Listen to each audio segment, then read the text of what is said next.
Okey, Assalamualaikum warahmatullahi wabarakatuh. Para, Waalaikumsalam warahmatullahi. para penonton yang dihormati semua, seperti yang dijanjikan, pagi ni kita bersama tokoh yang sangat ditakuti. Sangat ditakuti dan disegani oleh para pelajar beliau lah. Para pelajar beliau, selamat datang kepada Dr. Nizamuddin Alias, pensyarah kanan di Fakulti Sains Kemanusiaan, Institusi Pendidikan Sultan Idris UPSI. Apa khabar Dr.? Baik, Alhamdulillah. Terima kasih juga Dr. Hadi beri peluang kepada saya untuk sama-sama sembang santai saya kira dalam rancangan Labun DMH. Katanya dah 2 bulan, lebih 2 bulan tersadai di Newcastle. Begitulah dia, Newcastle. Jadi apa pengalaman apa keadaan situasi terkurung di Newcastle tu? Kalau boleh dikongsikan sikit. Terkurung juga, tapi sejak PKPB ni kelihatannya rakyat Kelantan menjalani kehidupan hampir seperti biasa lah. Hampir seperti biasa. Saya pun agak risau. Cuma penjarakan sosial tu ada di pasar-pasar raya, di kedai-kedai. Memang adalah pakat yang bawa termometer dan juga menulis nama seperti mana juga tempat-tempat lain di Malaysia, Alhamdulillah. Tapi memang nak menyesuaikan diri, saya kira bukan saja kita di Kelantan, bahkan juga seluruh negara cuba untuk menyesuaikan diri dengan resam baharu new normal ini. Memang jawapan politician. Jawapan persis Timbalan Menteri Belia dan Sukan. Aduh. Ana dah lama. Apa dia? Tempat lagi ya. Dia rupa pun ada iras-iras bila tengok dekat-dekat kan. Ada Dr. Nizam. Ada satu soalan. Ana lama dah nak tanya tapi setiap kali jumpa asyik terlupa kan. Tapi ini Ana takkan Ana nak dapatkan juga jawapan dia. Okay. Apa tu? Is it true or not? Okay, is it true or not? Ini cerita lama Ana masa masuk UIA dulu, matrik UIA. Matrik UIA DPJ lah. So bila matrik UIA ni of course lah kita banyak benda nak apa? Kita banyak masa kan. So banyak masa pergi kelas, lepas tu malam tak tahu nak buat apa, nak tengok TV tak boleh. Jadi kerja Ana pergi library lah. Pergi library matrik PJ tu dekat tu lah kan. Depan masjid tu. Jadi antara kerja Ana kalau malam-malam tu ialah baca majalah lama-lama. Jadi dalam satu majalah tu, Ana tak tahu majalah Al-Islam kot. Ni you need to ni lah explain lah. Betul, is it true? Bila buka satu majalah, tuan tak ingat majalah aku ni kan Al-Islam kot. Bacalah satu temu bual ni bersama seorang aktivis mahasiswa ni. Lepas tu tak tahu memang sumpah tak ingat nama dia, tak ingat rupa, tak ingat apa. Cuma Ana ingat 3 benda je pasal dia. Yang menyebabkan masa tu Ana rasa tertanya-tanya lah. Dia masa tu Presiden MPP UIA lah ni. Jawatan tu kan. Presiden MPP UIA. Okey tak apa.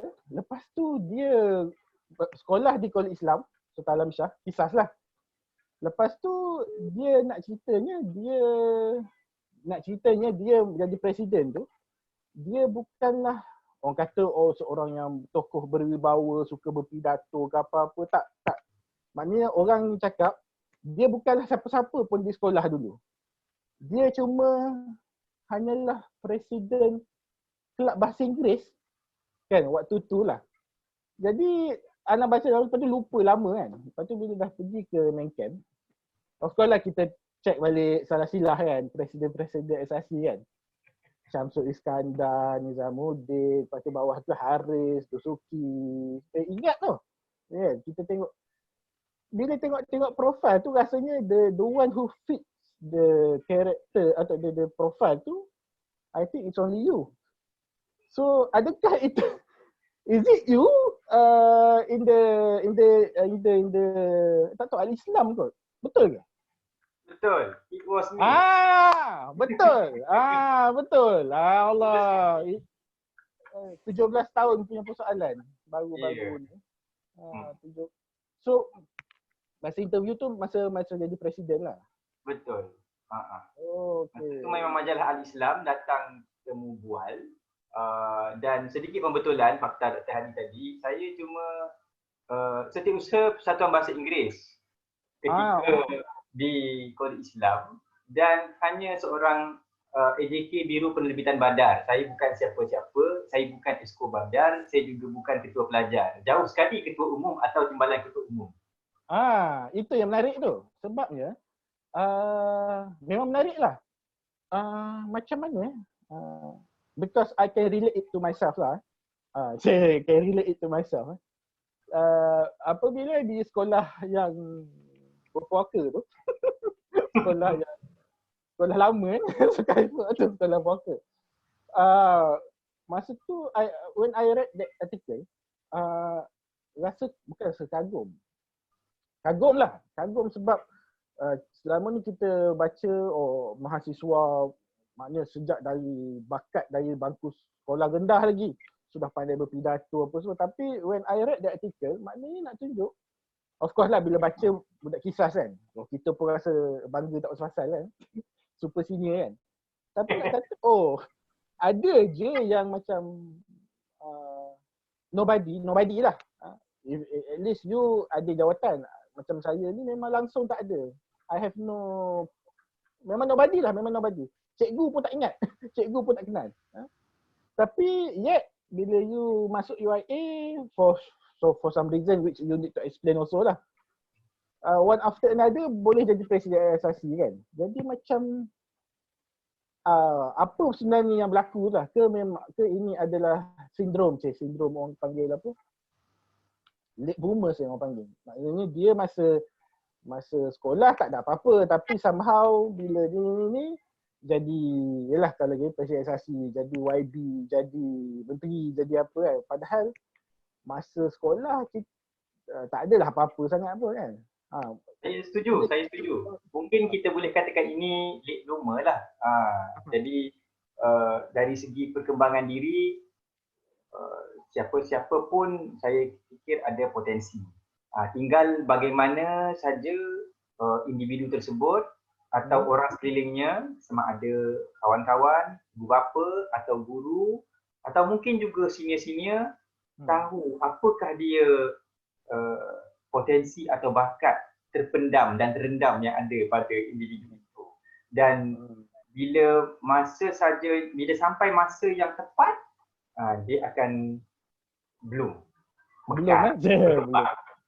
So who was responsible to drag you into the student activism and also the politik campus ni?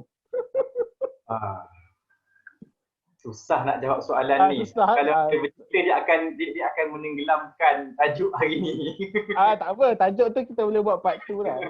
Tapi is it intentional ataupun tahu-tahu tahu dah memang at the center of the ni lah, center of attention ke ataupun macam mana? Just go with the flow ke macam mana?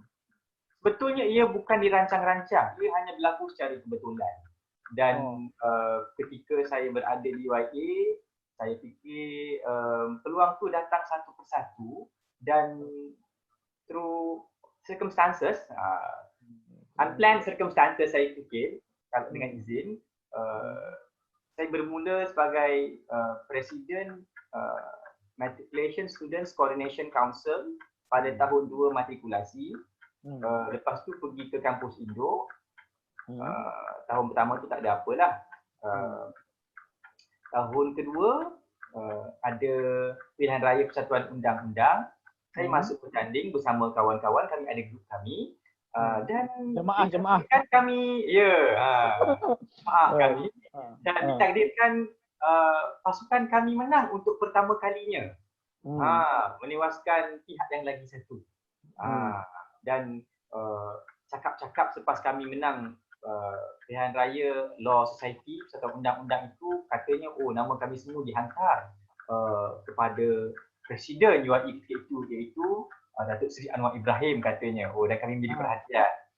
Itu tahun 2. Dan bila tahun 3, berlaku reformasi dan macam-macam lagi. Sekali lagi datang pilihan raya kampus, saya juga diamanahkan oleh grup saya untuk bertanding kerusi persatuan kerusi undang-undang pilihan raya Majlis Perwakilan Pelajar. Dan saya menang berserta juga rakan-rakan lain.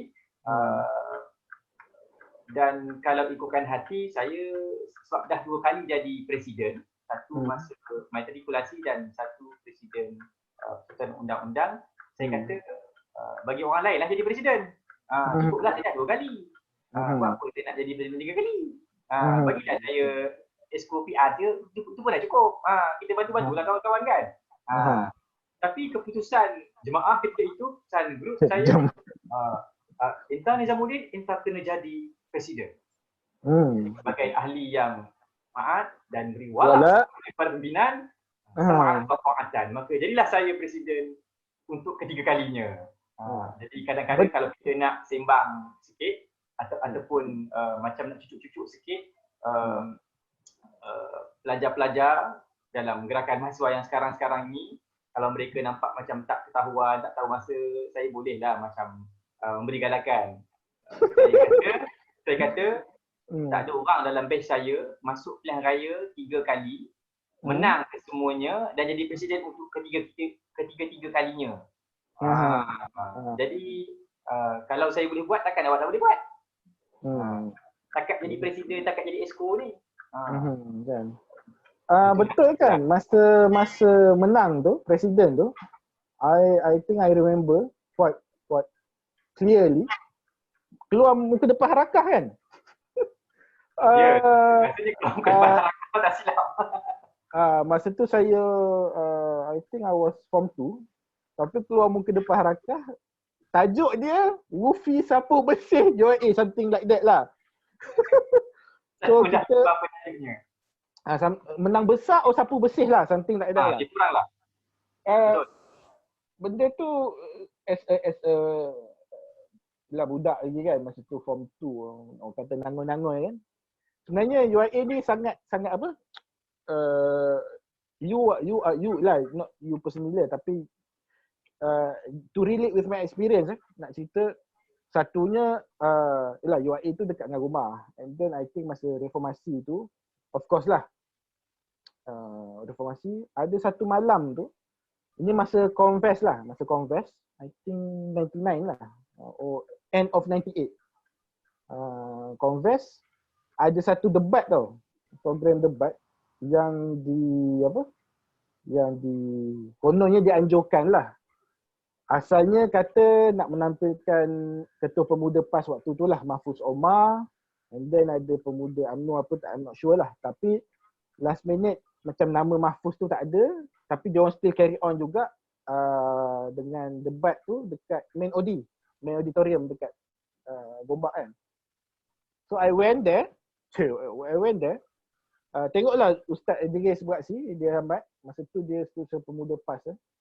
And to my surprise, masa kita orang tengok tu, I was watching the debate, standing tau, duduk kat belakang, berdiri kat belakang sekali, berdiri. Oh, masa tu konon-konon kan. Oh kan.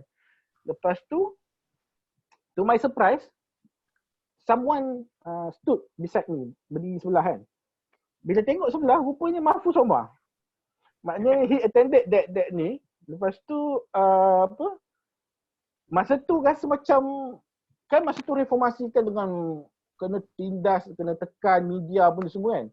Masa tu rasa sangat kagum dengan UIA ni, macam mana dia boleh melawan dia boleh buat program tu. Masa tu lah. And then I went to Convest Hill tu, of course lah with my parents kan. And then masa tu parking dekat iCall lah kan. Masa tu tak tahulah iCall ke apa benda, kuliah of law kita tak tahu kan. But that was my I remember clearly lah, that was my early experience about UIA. And then bila baca surat khabar Harakah tu pula, muka depan je, sapu bersih. Ini kena ingat tau, ini masa zaman kena tekan betul-betul. Kata apa? Reformasi kena tekan ni, kata ini menang besar sapu bersih. Kata UIA ni memang kuat melawan betul lah. Dia memang betul-betul melawan arus betul lah. Tu yang macam dalam hati duk kata I need to join UIA aja masa tu. Masuk apa dia, kenapa macam kuat melawan sangat ni kan. Itu my personal experience lah. During your time bila sebagai presiden di zaman huru-hara tu di zaman huru-hara reformasi tu, which I think it will never repeat anymore. Rasanya takkan berlaku dah yang macam tu lah. Sebab sekarang ni tak berlaku dah macam tu. Sekarang ni nak buat student nak buat apa pun buat lah. Itu pun tak buat juga. Itu pun tak apa-apa ni kan. Rasanya takkan berlaku lah kot Macam yang dalam tekanan dengan the suspense, apa tu nak kan, kena panggil ni, panggil lepas tu SB lah apa je kan. And you were macam tu, saya fikir tak ada dah. Tak ada kan. And you were part of that whole episode lah somehow lah masa tengah reform. Apa yang kalau ingat-ingat balik, apa yang paling terkesan atau paling kata apa, paling menguji ataupun benda yang paling teruk ataupun paling menakutkan lah. Paling menakutkan ke paling between life and death je lah yang sebab tu jadi presidensi kan. Presidensi kan. Jadi Presiden SRC ni dia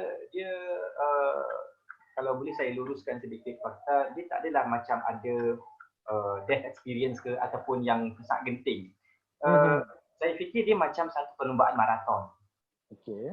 Anda perlu ada stamina yang banyak untuk menghadapi segala cabaran, bermula daripada anda dilantik hinggalah ke anda tetap jawatan, bila contohnya berakhir dengan mesyuarat agung SRC lah. Dan ya, saya suka menganalogikan dia macam perlumbaan maraton. Sebab kita nak kena sentiasa berjumpa, bertemu dengan pelbagai pemegang taruh dalam industri. Kita kena jumpa pelajar sebab kita profil pelajar. Kita juga nak kena jumpa dengan kuliah, fakulti. Ada masa-masa hal akademik. Ada masa-masa kita nak kena jumpa dengan pihak dari universiti. Macam-macam lah. Food and service. Apa lagi? STEP, Student Affairs Department. Dan macam-macam lagi. Transportation, pengangkutan. Jadi, kerenahnya tu macam-macam. Pelajar pun bila dah ada dalam 10,000 orang tu, macam-macam juga kerenahnya. Kita juga nak kena mengimbangkan pelbagai demands, tuntutan, kehendak, kemahuan daripada kumpulan kita, kumpulan lawan, kumpulan tafaga, kumpulan tidak berpihak. Jadi ini satu benda yang pengalaman hatta sebelum menjadi Presiden SRC pun saya fikir saya agak bernasib baik sebab saya dah jadi Presiden 2 kali sebelumnya. Maka sedikit sebanyak menjadi Presiden SRC bukanlah satu baptism of fire untuk saya. Sebab saya sudah ada pengalaman-pengalaman awal menjadi Presiden MSCC ketika tahun 2 matrikulasi dan juga Presiden Persatuan Undang-Undang ketika tahun 2. Jadi sedikit sebanyak saya sudah ada sedikit persediaan. Di situ saya mungkin ada sedikit kelebihan lah. Tapi memang kita nak kena bersabar dengan segala titik bengik, birokrasi, red tape dan macam-macam. Seingat saya tak ada sangat, maknanya macam sangat mendebarkan. Dia lebih kepada kita, apakah kita punya ketahanan mental dan juga semangat kerja berpasukan. Itu benda yang besar lah. Di samping kita jelas apa yang kita nak buat bersama tim kita, tim SRC. Okey.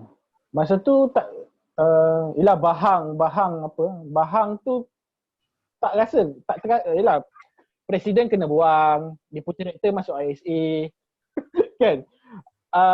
Dan even masa tu di kuliah law Dr. Badrul Amin pun disuruh berhenti kan. Masa tu ada rasa jadi bahang tu lah, ada rasa tak tekanan? Bahang itu sangat dirasakan. Sangat dirasakan sebetulnya ada, bukan tak ada. Tapi kita pandai manage lah. Bayangkan Datuk Seri Anwar Ibrahim dipecat dari jawatan Timbalan Perdana Menteri tak sampai 3 September tahun 98. Dua. Oh sorry. Terima kasih. Kebetulan 2 September. Jadi SRC ketika itu dipimpin oleh saudara Ahmad Nazim Abdul Rahman. Sekarang somebody dalam sebuah GLC. Beliau ialah presiden dari Front Rest of the World lah, RO masa itu. Geng-geng RO dah menguasai SRC sebanyak 2 penggal. Sebelum saudara Ahmad Nazim, saudara Syamsul Iskandar, Ahmad Hakim, aka Sam, ahli parlimen Hang Tuah Jaya sekarang. Beliau jadi penggal. Dan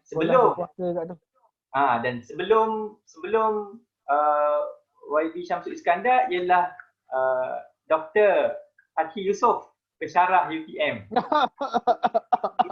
Itu sebelum YB Syamsul Iskandar, tenure 3 yang sebelumnya. Jadi bila saya datang, saya masuk ke menjadi presiden SRC itu dalam bulan 12 tahun itu. Maknanya dalam keadaan geng-geng kemuncak. Ya, kemuncak reformasi itu it was a state of confusion lah, kita boleh kata, a state of confusion di kalangan penggerak RO yang daripada PKPIM, ABI dan sebagainya, kerana veteran utamanya Datuk Seri Ibrahim Hashim dah turun. Jadi di satu sudut kami dari UPI mengisi kekosongan itu. Mengaku Ya, betul. Ramai orang takut nak mengaku. Tak perlu takut. Memang tak perlu takut. Tahu isteri lah. Betul. Dalam keadaan RO yang kucar kacir, di samping ini nak ceritanya bukan saja mereka sudah melemah, batch kami pun, batch saya dari segi penggerak UPI pun sebenarnya lebih tersusun, teratur dan lebih ramai daripada penggerak UPI tahun-tahun sebelumnya. Sebelumnya bukan tak ada je UPI masa tu. Tetapi jumlahnya lebih sedikit. Tapi batch saya tu kemasukan beramai-ramai orang dari politik Islam, dari sekolah agama yang macam-macam seluruh negara ni. Jadi geng-geng budak sekolah agama ni memang sangat ramai lah. Dan jadi UPI dapat boost yang besar sejak kami daripada metrik lagi pun sebenarnya. Jadi bila kita dah sampai tahun 3 tu, of course lah dalam kehidupan universiti tahun 3 ni ialah maknanya orang yang terutama lah kan. Mana istilah Kelantannya set megar dalam universiti. Okey, sebab first year tak tahu apa lagi, second year baru nak belajar. Yang akan geng-geng otai, abang long dalam universiti ialah pelajar tahun 3 biasanya. Pelajar final year dah tak peduli dah sebab dah nak grad, sibuk kumpul duit nak kahwin, nak kerja, dah macam-macam sebut praktikal, dah macam-macam perkara lagi. Jadi bila sampai kami tahun 3 tahun 1998 tu, itu ialah maknanya masa yang kebetulan sangat sesuai lah untuk UPI merampas kembali NPP itu daripada RO. Sehingga ke hari ini, Cik. Dan penguasaan itu berlaku sampai hari ini saya difahamkan. Tapi tak mengaku tu kata nak sehingga ke hari ni, tapi tak pernah nak mengaku. Itu yang memuskilkan kita kan. Orang lain tak tahu, tapi kalau tanya saya cakap je. Dia secerah matahari dia punya terang benderangnya bukti tu disuluh di bawah spotlight lagi. Tapi dia kata bukan kita bukan. Cuma saya boleh tambah sikit Dr. Hadi. Tahun 18 bulan 12 itu ini satu benda yang saya rasa perlu saya sebut di sinilah. Untuk siapa-siapa yang di luar sana yang mungkin nak menulis sejarah gerakan mahasiswa, mungkin saya, mungkin sahabat-sahabat saya yang lain ketika itu, kebanyakan NPP universiti lain telah pun selesai pilihan raya. Dan kebanyakan NPP utama di Semenanjung sama ada UM, UKM, UITM, USM di Penang, UTM Skudai, UTP, UUM pun semua dah selesai. UIA saja yang paling last. Jadi bila bulan 12 tu kami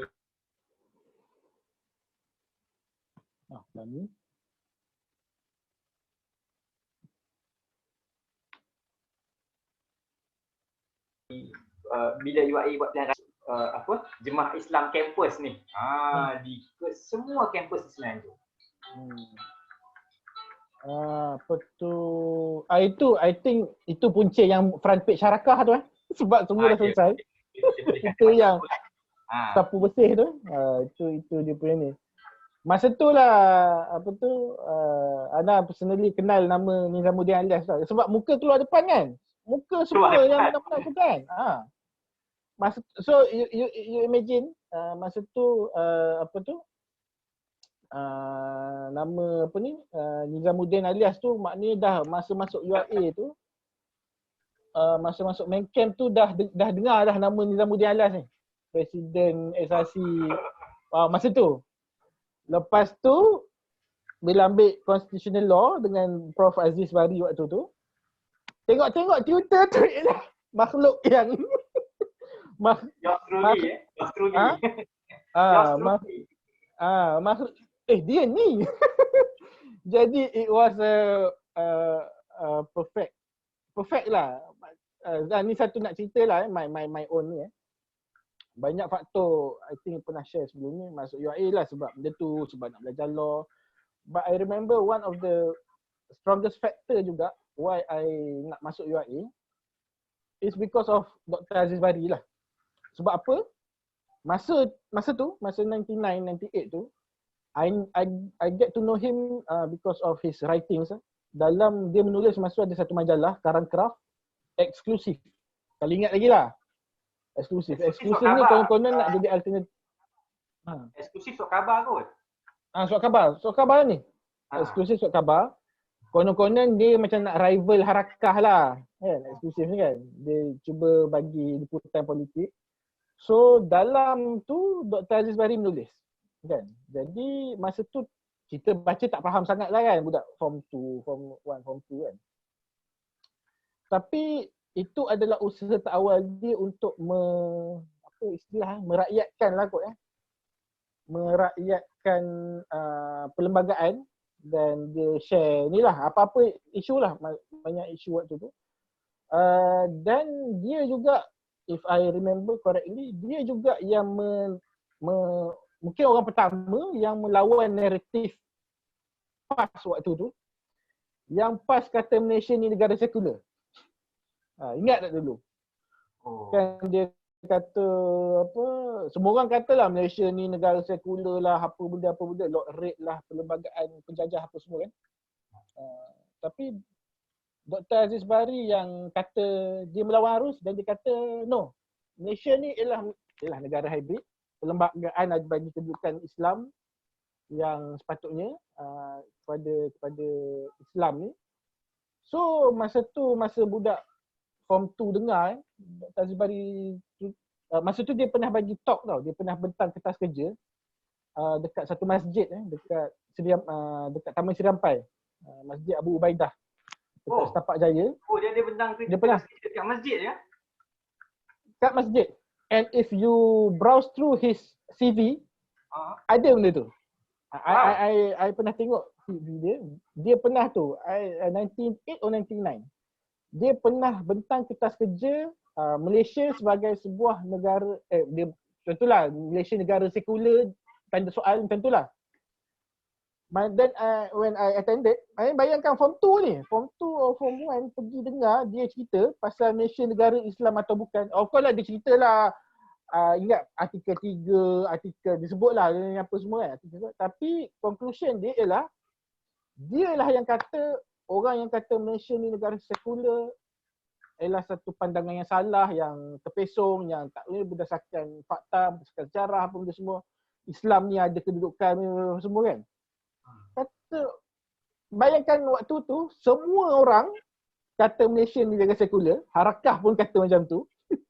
Tiba-tiba ada seorang makhluk Allah ni, dia boleh kata, no, korang semua salah. Kata, something betul ni. Maknanya masa tu fikir, kenapa? Dia ni something betul ni. Dah lah dia menulis tu satu. Menulis and then I think you know he compiled that book kan, jadi buku politik perlembagaan kan. Bila baca balik tulisan-tulisan dia masa tu tahun 98 99 kan. Contoh macam ada topik dia tulis pasal aku janji. Aku janjikan dulu penjawat awam kena aku janji taat setia kepada kerajaan apa semua. He was the only one I think yang boleh tulis dalam surat khabar eksklusif yang mengatakan bahawasanya ketaatan is only for the government of the day, bukan pada parti pemerintah. Waktu tu tau, dia sajalah rasanya waktu tu, yang lain semua kan pakat pakat kipas kan. Kata dia ni siapa ada ni? Waktu tu kan.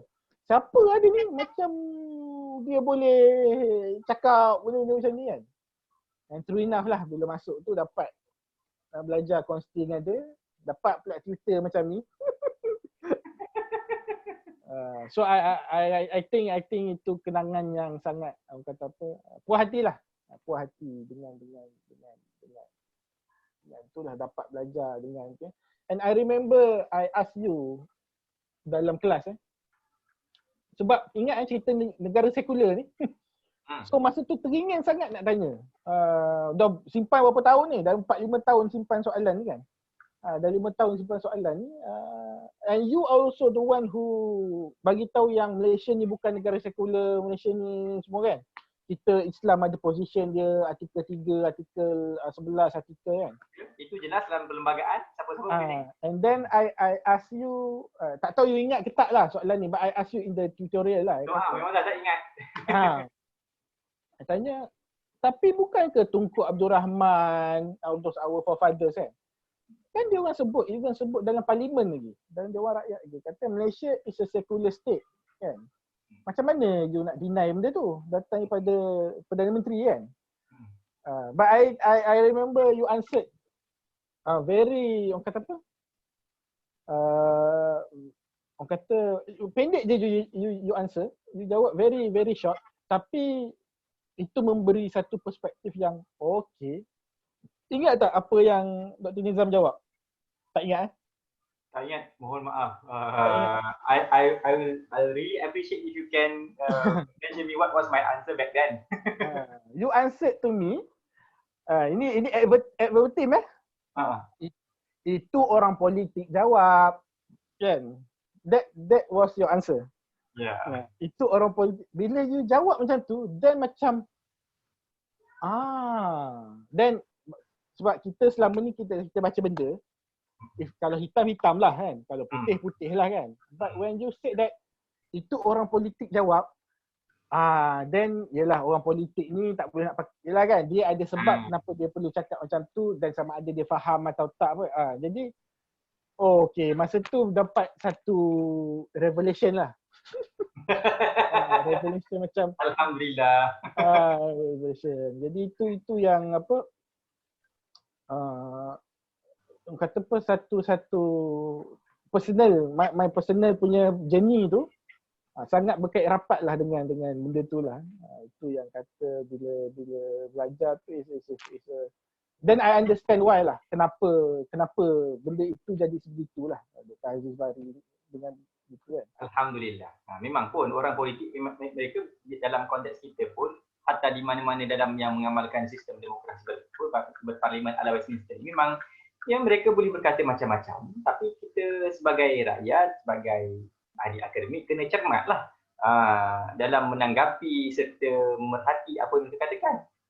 Ada benda betul-betul lah, tapi kalau benda salah tu macam statement saya semalam tu, kita katakan salah lah.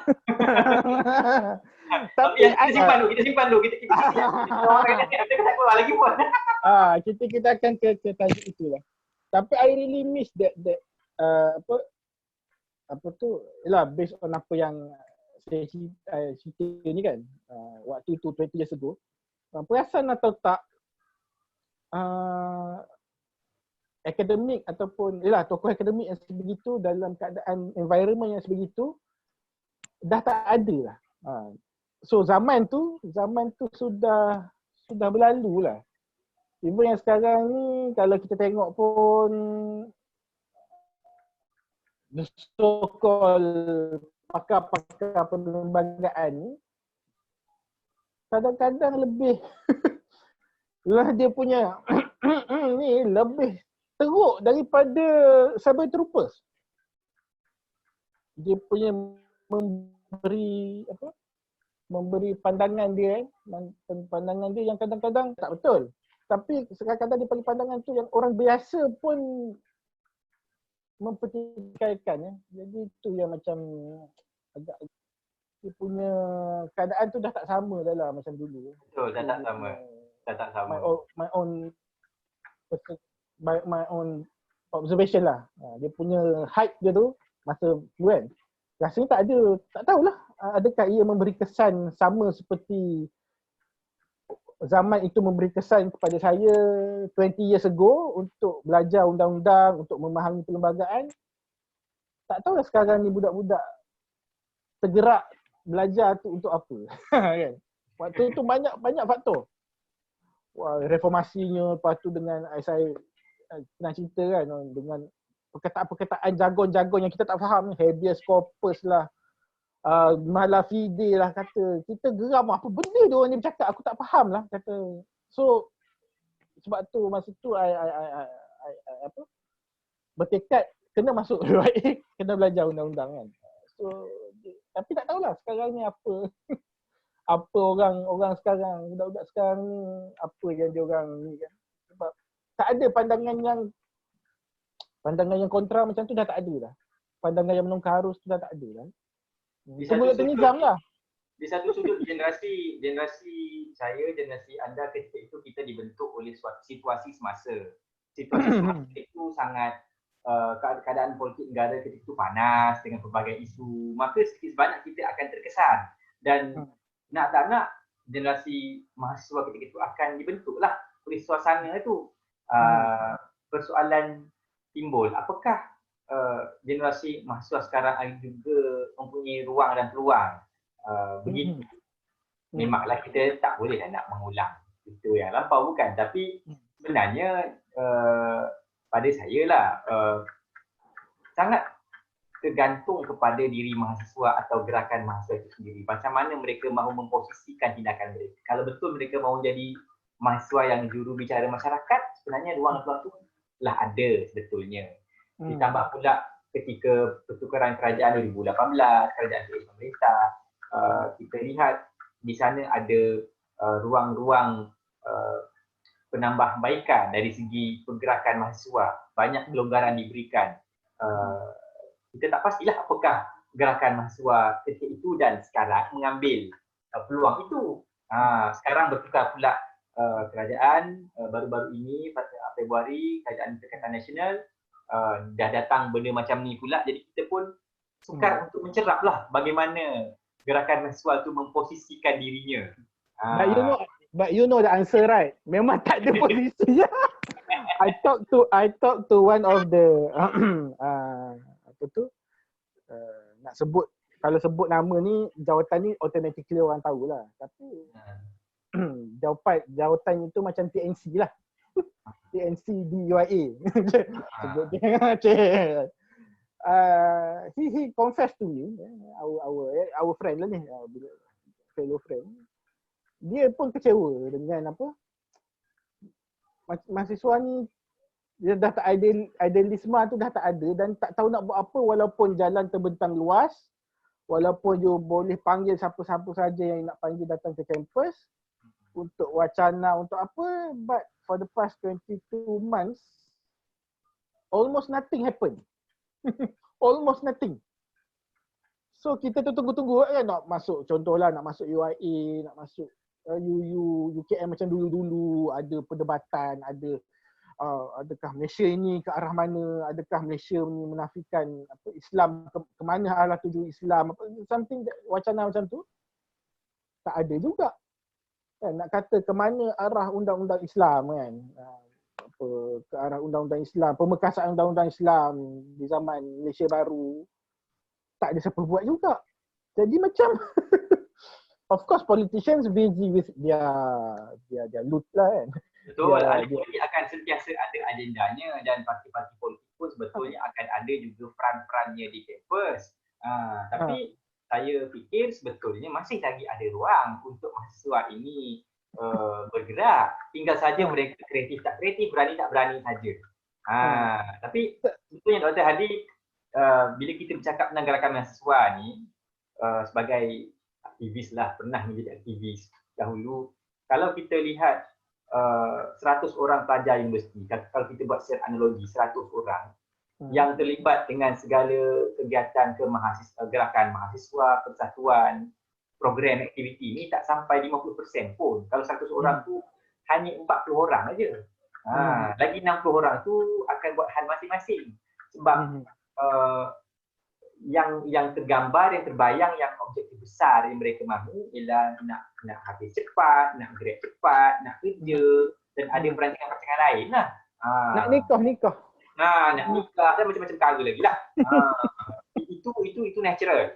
Dan saya fikir bukanlah salah, tak salah pun. Tapi kita sebetulnya mengharapkan komuniti mahasiswa kita di seluruh IPTA, IPTS ini mereka menggunakan ruang lah yang ada, sebab bukan semua orang dapat masuk universiti.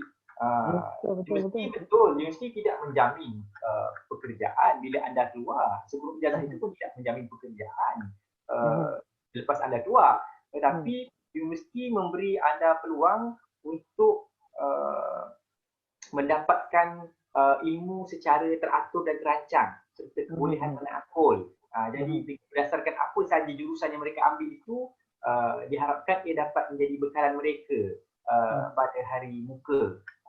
Dan again, ia juga sangat bergantung kepada daya kreativiti serta kemandirian jati diri mahasiswa tu pula untuk memanfaatkan peluang 3 tahun, 4 tahun mereka berada di universiti.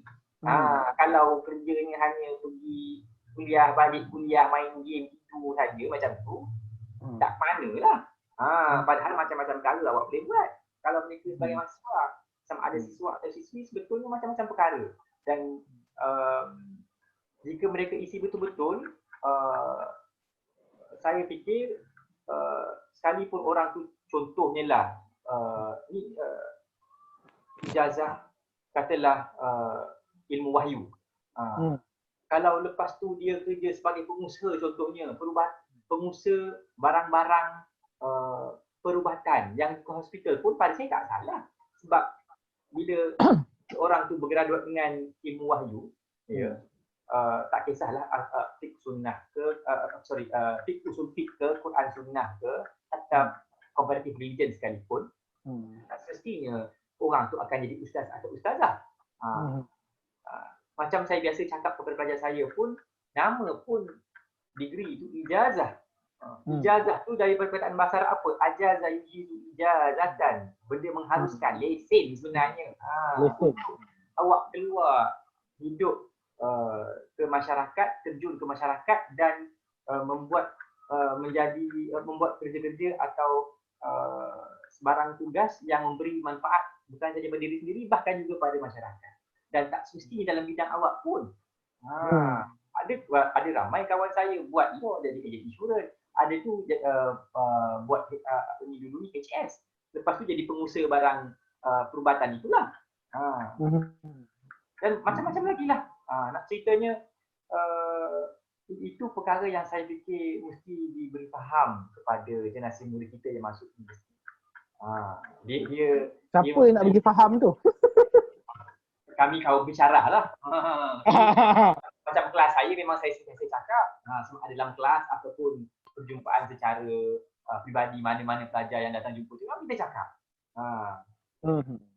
Yalah. Nampak di situ lah. Mungkin keadaan dah selesa kan. Semua orang ada handphone. Jadi mungkin dah buka, orang kata apa, tough times create tough leaders lah kan. Maknanya itu dia punya ni kan. Maknanya prosperous times create weak leader kan. Jadi mungkin itulah kot. Jadi tak ada apa. Dulu kan macam-macam benda kita nak ubah kan. Nak ubah dunia Malaysia ni, Taurut, nak jatuhkan Taurut, nak lawan Amerika, nak lawan CIA, nak lawan Yahudi kan.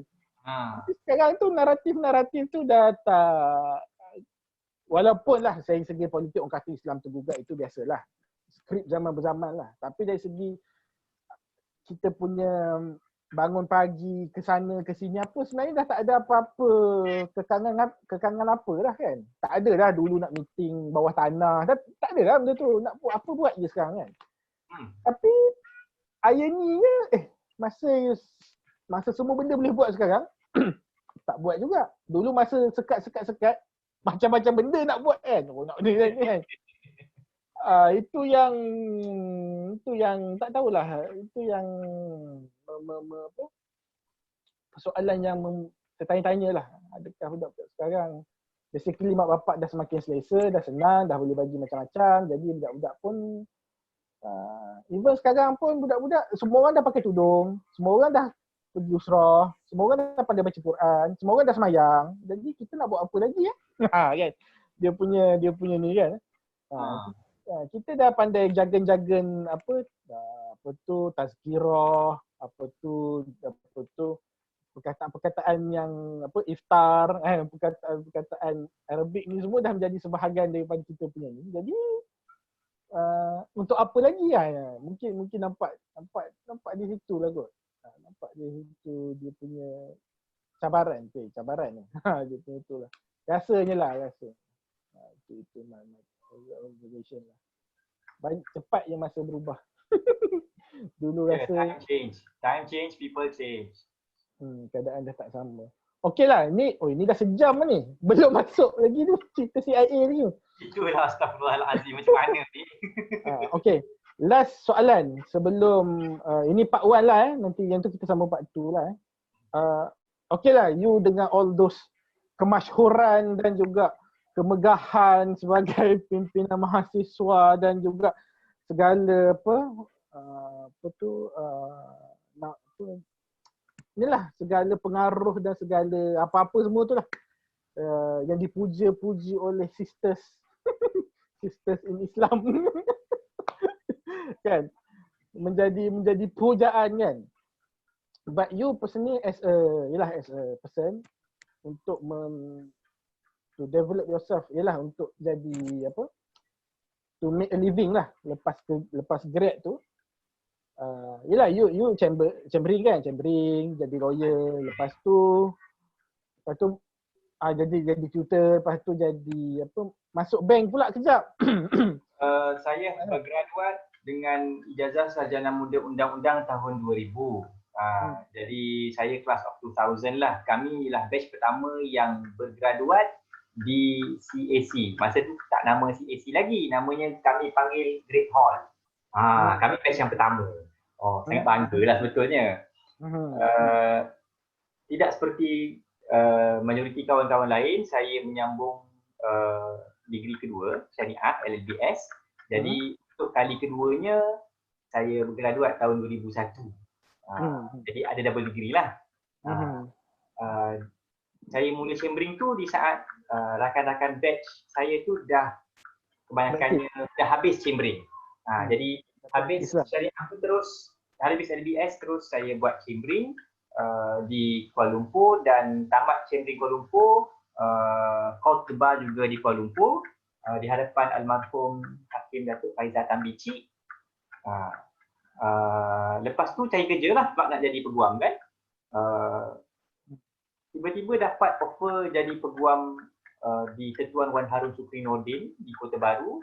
Jadi setelah berfikir, saya rasa dah lama dah saya meninggalkan tanah Kelantan ni. Saya rasa balik berbakti di tanah lain dan pula jadilah peguam bela dan peguam cara di Ketuan Wan Harun Sukri Nordin. Setelah beberapa lama di situ, dalam setahun lebih macam tu, saya rasa jiwa saya sebetulnya kena di akademia. Jadi setelah setahun lebih beramal sebagai peguam, saya berhenti dan kembali ke Kuala Lumpur untuk menyambung pengajian ijazah sarjana tinggi di Universiti Melaya LLM. Dan pada ketika itulah saya menjadi tutor sambilan di Kuliah Undang-Undang Ahmad Ibrahim. Selama 2 tahun itu seronoklah maknanya menjadi tutor sambilan tu dan juga mengajar ramailah orang, termasuklah yang menembual saya hari ini, Dr. Hadi.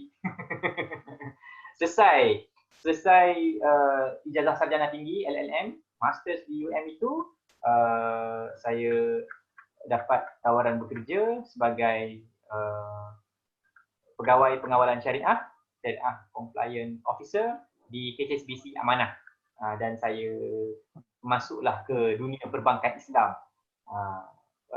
Itu sangat pengalaman yang saya rasa sangat bermakna juga, sekalipun tak lama, tapi dalam sekitar 10 bulan saya di situ, 9 bulan saya HSBC Malaysia dan sebulan lagi di HSBC Dubai dan juga Saudi British Bank di Riyadh. Bulan saya di Tanah Arab dihantar oleh Amanah. Tak lama kemudian, dalam pertengahan 2006 saya dapat tawaran, 2 tawaran sebagai tutor dari Universiti Utara Malaysia, Fakulti Undang-Undang. Lepas tu datang pula tawaran pensyarah oleh UPSI. Jadi saya pun terima jawatan di UPSI lah dan mengajarlah di UPSI Fakulti Sains Kemanusiaan dari tahun 2006 sampailah sekarang. Itulah lebih kurang. kita terbalik. You from the industry masuk akademik. I'm from academic masuk industri. Terbalik. Masa tu yelah mungkin passion tu mengajar lah. Passionnya ialah mengajar dan memang rasa memang nak mengajar lah. Hal ini disedari sejak ketika jadi peguam. Masa tu ada pelajar chambering dan saya rasa saya sangat enjoy mengajar pelajar chambering. Dan itu memberi macam satu kepuasan lah dan terpaksalah menerima hakikat bahawa agak lawak juga sebab ketika final year di UIA, masa exam final year yang sangat susah tu, pernah rasa macam berjanji dalam hati kalau buat master pun mungkin dalam bidang lain lah, bukan undang-undang. Tapi beberapa tahun kemudian saya terpaksa menerima hakikat bahawa sekalipun ia pahit ditelan, untuk menjadi ahli akademik saya harus kembali ke universiti dan buat LLM dan juga PhD seterusnya dalam bidang undang-undang. Dan itulah jalan. If you were to stay lah, rasanya yelah, this was 13-14 years ago, rasanya dah jadi, kalau stay kat banking tu rasanya dah jadi CEO dah kot sekarang. Saya rasa begitu. Dan mungkin saya tak di Malaysia pun. Jadi tak rasa rugi ke? Dengan gaji masa tu mungkin gaji dah 6 angka tau.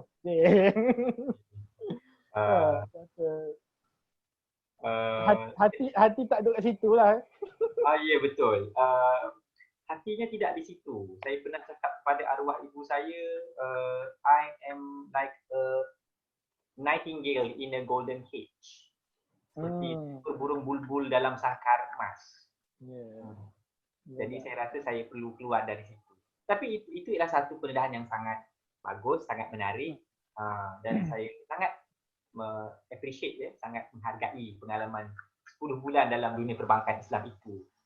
Masuk terus bank antarabangsa, kan jalan-jalan saya pun langsung tak sangka sebetulnya. Itulah kata dia apa? End up sebenarnya yang tinggal, yang orang lama-lama ni, just a handful of them lah. Mungkin tak sampai 5 orang lah. Orang kata yang orang-orang syariah ni kan.